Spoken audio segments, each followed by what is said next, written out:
इस देश के लिए तंत्र मंत्र कोई नई बात नहीं है। राजनीति में तो तंत्र मंत्र की चर्चाएं आज से नहीं, ब्रिटेन की प्रधानमंत्री रह चुकी मार्गरेट थैचर के समय से होती रही हैं। भारत के पूर्व विदेश मंत्री नटवर सिंह ने खुद इस बात का खुलासा अपनी किताब walking with lions tales from a diplomatic past में साफ तौर पर किया है। नटवर सिंह ने विस्तार से चर्चा करते हुए लिखा है कि चंद्रस्वामी को अंग्रेजी की कोई जानकारी नहीं थी, लेकिन उनके आत्मविश्वास को देखकर ब्रिटेन की पूर्व पीएम थैचर पूरी तरह हैरान थी। इतना ही नहीं, थैचर ने जब पूछा कि वो ब्रिटेन की पीएम कब बनेंगी तो चंद्रस्वामी ने 3 साल का समय बताया था, जो कि पूरी तरह सही साबित हुआ था। ये तंत्र मंत्र वाली सियासत के बारे में हम आपको आज इसलिए बता रहे हैं क्योंकि अब दक्षिण राज्य तेलंगाना के सीएम के चंद्रशेखर राव पर यह आरोप लग रहा है कि उन्होंने तांत्रिक की सलाह पर अपनी पार्टी का नाम बदला है। 2014 और फिर 2019 लगातार 2 लोकसभा चुनाव में मोदी लहर के सामने बुरी तरह से हारने वाला विपक्ष अब साल 2024 के लोकसभा चुनाव में मोदी के खिलाफ एकजुट होने लगा है और इस कोशिश में दक्षिण राज्य तेलंगाना के सीएम के चंद्रशेखर राव यानी केसीआर पूरे जोर शोर से लगे हुए हैं। तभी तो कुछ ही दिनों पहले बिहार के सीएम नीतीश कुमार और पूर्व सीएम लालू प्रसाद यादव से मुलाकात कर जहां उन्हें अभी से मोदी के खिलाफ लड़ने के लिए तैयार करते हुए नजर आ रहे थे, तो वहीं अब जिस पार्टी का नाम तेलंगाना राष्ट्र समिति यानी राज्य के नाम पर था, अपनी उस पार्टी का नाम भी केसीआर ने बदलकर भारत राष्ट्र समिति यानी कि बीआरएस कर दिया है, जिससे देश में यह संदेश जाए कि केसीआर की पार्टी राज्य की पार्टी नहीं बल्कि देश की पार्टी है। और 2024 के लोकसभा चुनाव में जब वो मोदी के खिलाफ मैदान में उतरे तो कोई ये न कहे कि एक क्षेत्रीय पार्टी है।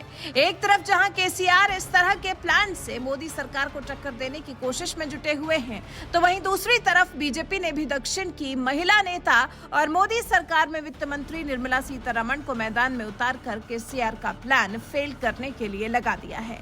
तभी तो कुछ ही दिनों पहले केसीआर ने जिस टीआरएस पार्टी का नाम बदलकर बीआरएस कर दिया, उसके खिलाफ मोर्चा खोलते हुए केंद्रीय मंत्री निर्मला सीतारमण ने सनसनीखेज दावा कर दिया कि केसीआर ने तांत्रिकों की सलाह पर अपनी पार्टी का नाम बदला है। एक बयान में बीजेपी के दिग्गज नेता सीतारमण ने कहा, तेलंगाना की भावना को समझने के लिए टीआरएस का गठन किया गया था। राव ने तेलंगाना को धोखा दिया और तांत्रिकों की सलाह पर टीआरएस का नाम बदलकर भारतीय राष्ट्र समिति कर दिया। जब तेलंगाना का गठन हुआ था तब राव ने महिला सशक्तिकरण के बारे में भी बात की थी, लेकिन 4 साल तक यानी कि 2014 से 2018 तक टीआरएस सरकार में एक भी महिला मंत्री नहीं शामिल की गई थी। सीतारमण यही नहीं रुकी, उन्होंने सचिवालय का मुद्दा उठाते हुए कहा, केसीआर ने तांत्रिकों और अंक शास्त्रियों की सलाह पर सचिवालय जाना बंद कर दिया। कई वर्षों तक महिलाओं को अपने मंत्रिमंडल में शामिल नहीं किया और अब अपनी पार्टी का नाम बदल लिया है।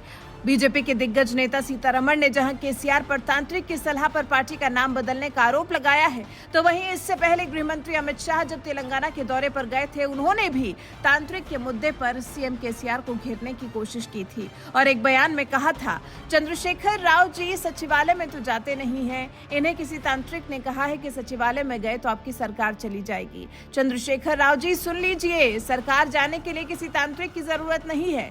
तेलंगाना का युवा आपकी सरकार को उखाड़कर फेंकने वाला है। भाइयों बहनों, यहाँ इतने सारे युवा हैं, आपको मैं पूछना चाहता हूं, 8 साल से मुख्यमंत्री है केसीआर जी, कभी सचिवालय गए हैं क्या? बताइए, गए हैं क्या? और जोर से बोलो, गए हैं क्या? क्यों नहीं जाते हैं? क्यों नहीं जाते हैं? मैं बताऊं आपको, एक तांत्रिक ने कहा है कि अगर सचिवालय जाओगे तो सरकार गिर जाएगी। मैं तेलंगाना के युवाओं को कहना चाहता हूं, जो तांत्रिकों की बात मानकर जनता के कल्याण के लिए सचिवालय नहीं जाता है, उसको मुख्यमंत्री बनने का अधिकार है क्या? जोर से बोलिए, है क्या? अरे केसीआर सुन लो, अब मत जाना सचिवालय। अगली बार सचिवालय जाने का टाइम भारतीय जनता पार्टी के मुख्यमंत्री का है।